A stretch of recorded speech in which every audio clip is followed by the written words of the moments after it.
I'm going to show you just how easy it is to get your people into ConveYour and then organize them however you want. There are a lot of ways to start getting people into ConveYour from day one. You can have people send a text message to join your system. You can have them join via a landing page. Or you can just add a handful of people one at a time. But the most common way to get a lot of people into the system quickly is by importing a roster using a CSV file. I'm going to show you how easy it is to import your roster and even include all your important fields that you're going to want to organize your teams around, like region, division, title, tenure, and so on. So let's check out a CSV file that might resemble something that you have. This is a simple kind of must-have columns like first and last name, email, and mobile number.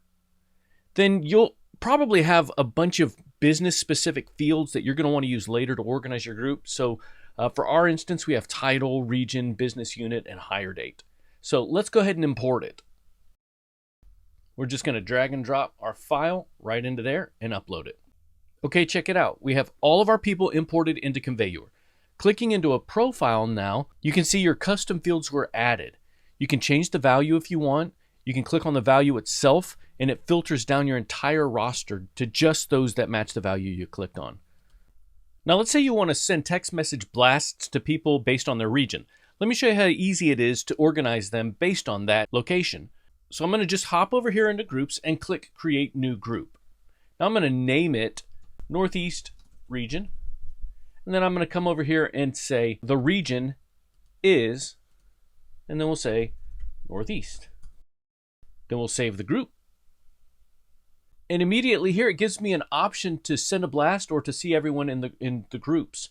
So let's close this real fast and look. Immediately, it matches 16 people to that Northwest region. Clicking Contacts here instantly reveals just that part of my roster. So back in the group, I can send a text or email to those in the Northeast region. I could also automate the release of training based on those that match this group. And the best part about these groups is that they are not static lists of people. If you import people with that same region, this group will automatically update to include the new people. This saves you a ton of admin time organizing and managing your roster. You can confidently send a text message or release training to a group knowing that the right people always match the group.